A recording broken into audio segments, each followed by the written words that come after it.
The game was sick. I don't care what anybody says. And we didn't win. Yeah, that sucks. But that is a unbelievable baseball game, in my opinion. Back and forth all game. Pitching, hitting in both spots, certain spots. It was good in both areas. We were dead last year. Like, after the series here, we were dead tired mentally, and we can't really afford that because we got games, right after. And so it's just one of those things where you got to get up for the rivalry, but understand that this is the middle of the season as well. No, I haven't talked to him. I'm sure we'll chat a little bit, but there's a mutual respect. Like I said last year, it's gamesmanship. We're doing what we can to help our clubs win, but the love and respect, nothing's changed with that. Today they're on the schedule, and here we are. How about any unfinished business from how the season ended last year against this ball club? There's unfinished business to everybody. Good morning, everybody. Welcome to Marty Time TV. I am Marty Caswell. We are brought to you by the all-new Hamul Casino Resort, the Players Place. And before I get to my guest, ESPN's Alden Gonzalez, just to go ahead and set that up, that was the dialogue from both the Padres and the Dodgers back in June, the last time these two teams played, talking about unfinished business from the postseason, the rivalry, Manny Machado talking about what Dave Roberts did with the baseball thing and the sportsmanship thing. A lot has changed for both teams. The fortunes of the Padres and the Dodgers have changed a lot. Alden, how are you today here on August 14th? How surprised are you that I am saying that right now the San Diego Padres have sole possession of first place in the National League West? Well, Marty, it was only 6 weeks ago that the Dodgers held a 9-game lead. And since then, since July 3rd, they have a 12-22 record. It's the same record as the Rockies during that stretch. And I go back to, I actually thought about this yesterday after that 4-game series at Dodger Stadium. And I believe the Dodgers won 3 of them or all 4. I don't remember. They won 3 of them. The Padres won the last game. That was the Xander Bogaerts. That's when he launched 4-for-4 game home run. That was the game. Right. Well, but regardless, though, the Padres were not in a great place. They had just played 7 games against the Dodgers in a span of 2 weeks. It did not go well for them. And they weren't going to play them again for a couple of months. And I remember Mike Schultz saying, like, we got to take care of our business over these next 2 months, and we'll see where we're at when we play them again. And it's just like a cliche throwaway quote, but I remember thinking, like, oh, my God, where are they going to be by that point? And here they are. Like, it's been a couple of months, and lo and behold, they're in an incredible position now to win the National League West. And it's what you said, Marty. It's 2 teams going in complete opposite directions. On any given night, the Dodgers have no idea who's going to hold lead for them. The Padres have 6 guys who can hold lead for them. And their rotation has rounded back into health. Their lineup looks as deep to me as it did last year with what A.J. Preller did at the trade deadline. And, I mean, this is going to be so much fun. It's just, this is what you want. And I know it's still only mid-August. There's going to be still a lot of season left after this series. Yeah. But to have a series like this means something. After all the bad blood that we witnessed the last time these teams met, I can't wait. I think it's going to be incredible. I completely agree with you. And you were a bit prophetic just after the trade deadline, a piece that you wrote, which you can find at ESPN.com. The headline is A.J. Preller, San Diego Padres go all in at MLB trade deadline.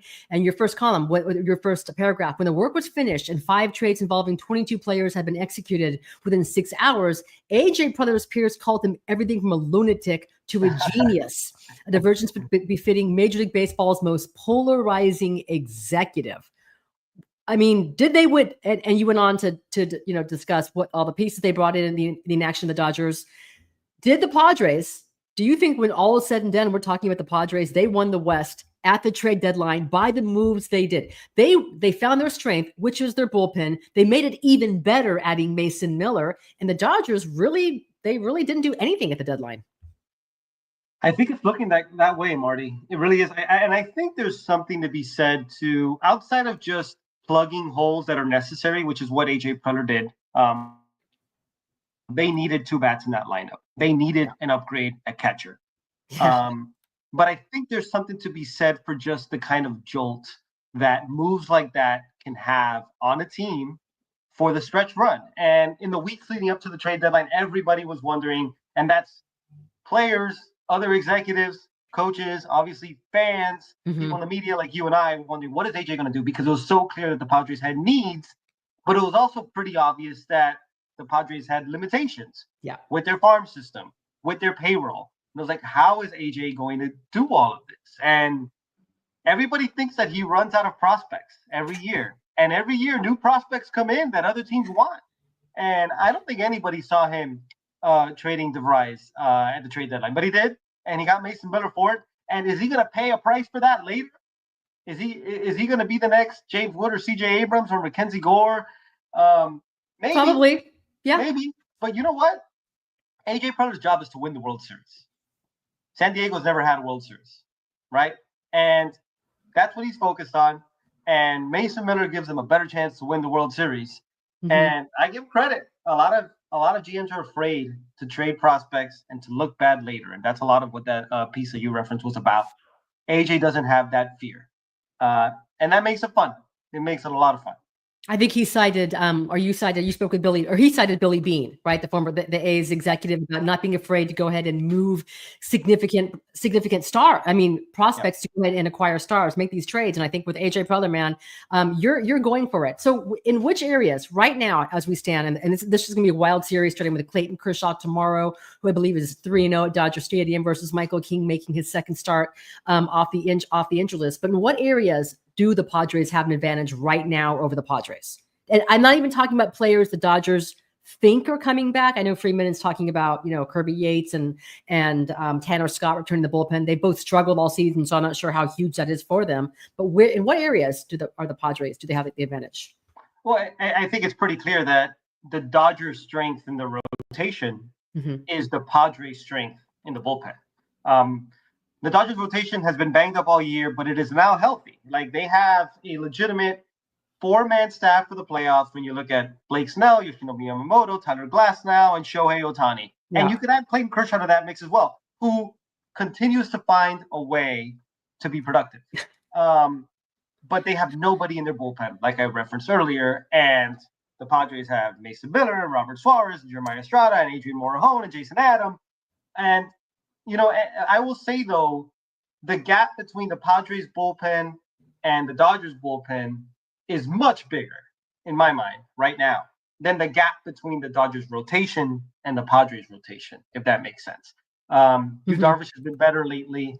I'm going to be really curious to see what Michael King we see on Friday, because his return didn't look great, but he's there. And I'm going to be very curious, obviously, to see what Dylan Cease looks like over this next month and a half. This has not been a great year for him. He's shown signs of late. But the strength is in their bullpen. And honestly, I think right now, and I'll be honest, I've been very keyed into the Angels-Dodgers series. So I haven't watched a lot of the Padres games lately in that Giants series. I saw that they scored a bunch of runs in the finale. Their lineup looks better right now. The Dodgers are without Tommy Edman. They're without Hai-Sung Kim. Mookie Betts is starting to finally pick it up offensively. Freddie Freeman has looked better of late. But the Dodgers are not clicking at full cylinders offensively right now. I think eventually they will. And I think eventually their lineup is better than the Padres lineup. But that's not what's showing up lately. And I think there's something to be said too, Marty, about the fact that the Padres are a really hot team right now, that they're playing with a lot of confidence, clearly.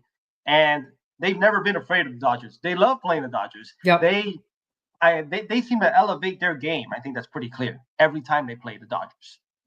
So I think right now, it's not just because they have a 1-game lead. I think right now the advantage is with the Padres. Were you at any of the games, Angels and Padres, or Angels and Dodgers, the past few games? What's the mood been like? I mean, I know Dave Roberts a couple of nights ago said that you can't be worried about scoreboard watching, Max Muncy. You got to go ahead and take care of business. But how are they not watching the mirror in the rearview mirror as to what the Padres are doing? How are the Padres? How is that not in their heads that the Padres made these moves? They strengthened the bullpen, and we kind of did nothing.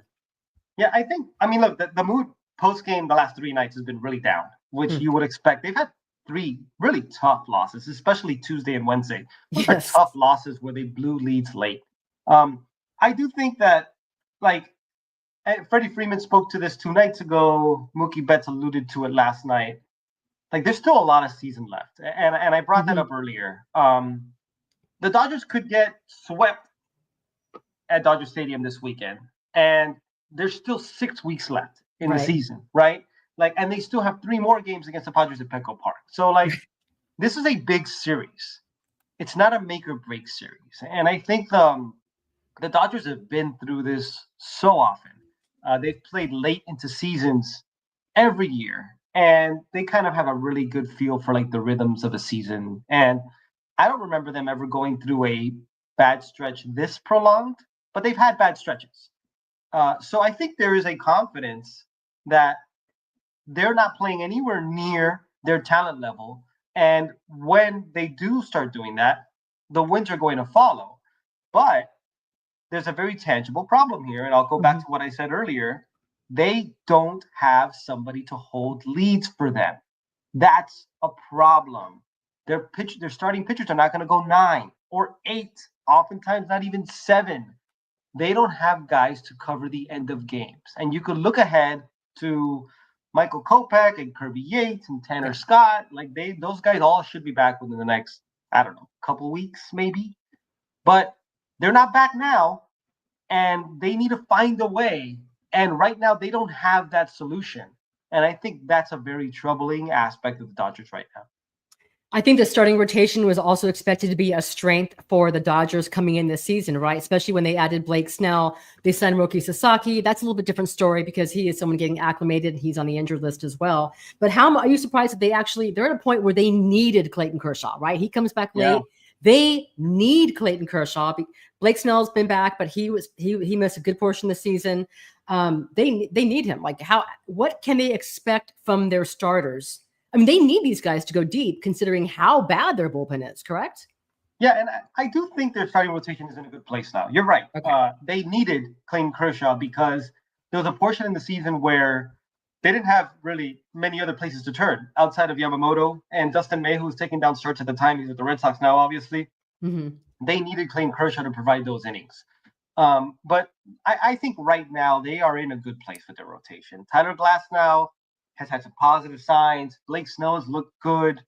Yamamoto wasn't great on Monday against the Angels, but like he's been good and they've kept his innings manageable. And I think Shohei Ohtani, even though the line didn't look great on Wednesday when he went into the 5th inning for the first time, he's pitching well. He's pitching a lot better than you would expect for a guy coming off a second UCL repair. And Andrew Friedman said this the other night. He thinks that when October comes, they're going to be able to submit a postseason roster that is going to be, I'm sort of, he didn't say this directly, but he alluded to it. It's going to be the best pitching staff he's had in October since he got there, basically. And if you squint a little, you can kind of see what he means, but a lot is going to have to go right for that to actually be the case. Their starting pitchers need to hold up, right? That's foremost. But also, yeah, the likes of Yates and Scott and Kopech and eventually Brock Stewart, they'll be back, but they can't afford any more hiccups. Everything needs to go perfect for them in order for that to be the case. So it's just a really hard thing to envision. And I think with the bullpen specifically, Marty, the Dodgers are just, they're in a very precarious place right now. Deep postseason runs are usually elevated. It always comes down to pitching. Right now, the Padres have the best bullpen in baseball. That was the case before the deadline, and that's certainly the case afterwards. But right now, as you look at them, what do you think? What jumps out to you as the Padres' biggest weakness? And I don't mean like versus the Dodgers, but I mean for them to go ahead and win this West. It's the rotation. Okay. I think there's just a lot of question marks with regard to Dylan Cease not being great this year. Yu Darvish, like you're almost waiting, like at what point is that elbow going to start barking again, right? Mm-hmm. And if it doesn't, great. He's shown good signs lately, but we'll see. And Michael King, what is Michael King going to be? Is he going to be a factor? We saw how good Michael King was before he went down with that nerve issue. There was a time, and you know this better than me, Marty, there was a time when we didn't know if Michael King was going to make it back. 100%. Pitchers don't have injuries like this. And AJ Preller didn't really fortify the rotation. You got Nestor Cortez, you got JP Sears. Those are depth pieces. Those are not guys you count on in October to win games. That's the biggest question for me. I love the lineup right now. I think when everybody's right, that's a really good lineup. Is it as good as the Dodgers? I don't know. but it's a good line. Their bullpen, obviously, as you mentioned, I think is the best baseball. But it's the rotation. It's what are you going to get from Darvish, from Cease, and from King specifically, and from Nick Pivetta. Your pitching matchups this weekend: Michael King, Clayton Kershaw tomorrow. Let's see, Blake Snell, Dylan Cease on Saturday. By the way, Dylan Cease has been lights out his last 2 starts post trade deadline after not being traded, and then it's going to be Glass now and Yu Darvish on Sunday. And by the way, if you're the Padres, you're feeling good with Michael King tomorrow because you didn't have to use any of your high leverage arms at the bullpen in that blowout loss yesterday, right? Nick Pivetta was great. They used Yuki Matsuya for 2 scoreless. So and going into an off day today, that to me is like the best scenario for Michael King and the Padres, because if he struggles early on, man, you can go to like Jeremiah Estrada in the 4th inning or the 3rd inning if you want to. You have Jason Adam, who's been great in the 6th. It's insane what they can do with this bullpen. I'm almost rooting for a bullpen game.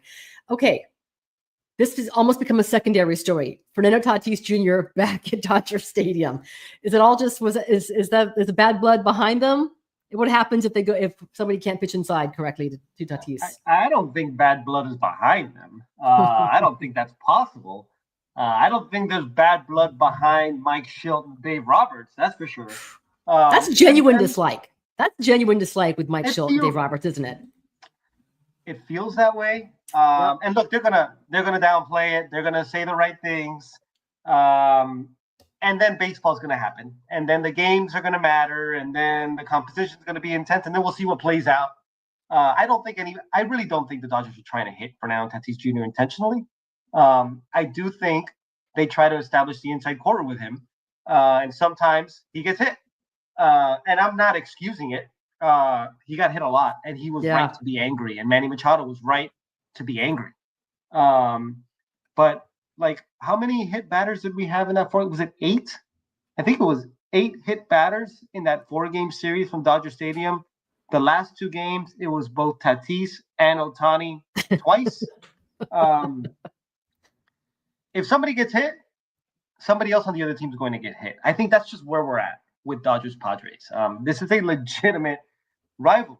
And I think the Dodgers specifically, like, they always try to downplay these matchups, and they're going to try to avoid, getting into a tit-for-tat situation. But things happen. Things happen during the lines of competition. Mm-hmm. The environment there is going to be really tense. It's good. The crowd is going to be insane. It is. And I'm just going to be really curious to see how that all manifests. Padres fans have shown up everywhere, and I expect the Padres fans to be loud and visible at Dodger Stadium on Friday. Really? They're Alden. They're Padres fans. I mean, they've been traveling Dodger for years. Stadium, Oh, heck yeah, absolutely. Right. I look forward to seeing him. You're going to see him. You're going to hear him. I look forward to it. It's going to be a fun one. All right. As it comes to just the teams in baseball, I know the power rankings are up, and nothing is going to go ahead and set off a fan base or inspire comments like power rankings. But right now, let's go ahead and remove the Dodgers from this equation. They've got their issues. Who's the biggest threat for the Padres in the National League? I know we've got months to play. Is it the Milwaukee Brewers led by Pat Murphy and his pockets full of pizza? Outside of the Dodgers, you mean, Marty? Outside the Dodgers. I mean, look, the Brewers have been the best team in baseball for a long time, and they are the best team in baseball by run differential and record by a pretty significant margin at this point. So you'd be hard pressed to discount the Brewers because they do everything right. But I had the Brewers ranked first, and I had the Phillies ranked second. I'd be very afraid of the Phillies right now. That's a team that is tested in October, that has an urgency to win now with a lot of key guys coming up for free agency in the offseason.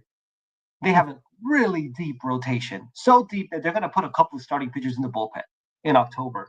They got the closer they needed in Yohan Duran. And that offense, which has underperformed for a lot of the year, is as good as any offense in baseball. It is, the Padres know this very well. It is very difficult to play October games at Citizens Bank Park in Philadelphia. That is a tough environment to walk into. Rivals, maybe even supersedes Dodger Stadium. The Phillies are a scary team in the National League. I would be afraid of them. But I will say this, though. I think in general, everybody talks about how wide open the American League is. I think the National League is pretty wide open, too. I could see any one of maybe 10 teams. Honestly, I could see one of any 10 teams winning the World Series this year. Wow. My last question. I know we spent some time talking about, Mookie Betts, and he's starting to pick things. He was off to one of the worst starts of his career, right? But he's starting to pick things up. What do you make of Fernando Tatis's season thus far? Like, he's starting to come around now, but he has not been the player from a couple of years that you expect to go ahead and elevate. The slug is a little bit different. He's fine. He finds a way to impact the game no matter what. The guy is such a great, incredible athlete. But what did you make of the season that he is having to this point?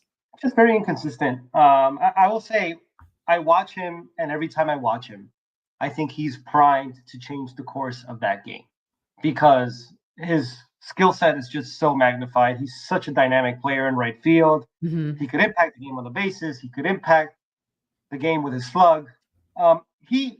At the start of the season, I thought Tatis was poised for an MVP year. I thought this was the year that Tatis was going to put it all together, and he was going to establish himself as the best player in baseball, non-Ohtani Judge division. Yeah, and it was really it was really nice to see just sort of how he was commanding the strike zone. He was displaying sort of a plate discipline that he really hadn't before, and then he just slumped for a while. And then, and I think this is just who Tatis has been. I don't want to say it's who he's going to be forever because he's still young. Yep. But he's just kind of been mercurial for a lot of his career. He has these really pronounced highs and lows. Mm-hmm. And he's just got to find a way to avoid them somehow. And I hope that that's going to happen with age. I do think, and I don't know if the numbers back this up, but I do think that he has felt to me like somebody who can elevate his game when the stakes are high and when people are interested and when crowds are into it. And I think he is somebody, like we've seen with Machado against the Dodgers, who can elevate himself for a stretch run of a season. And I keep thinking that the best Fernando Tatis Jr. is still in front of us.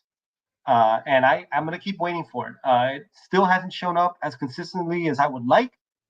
But I still think it's there, just sort of still waiting to be untapped.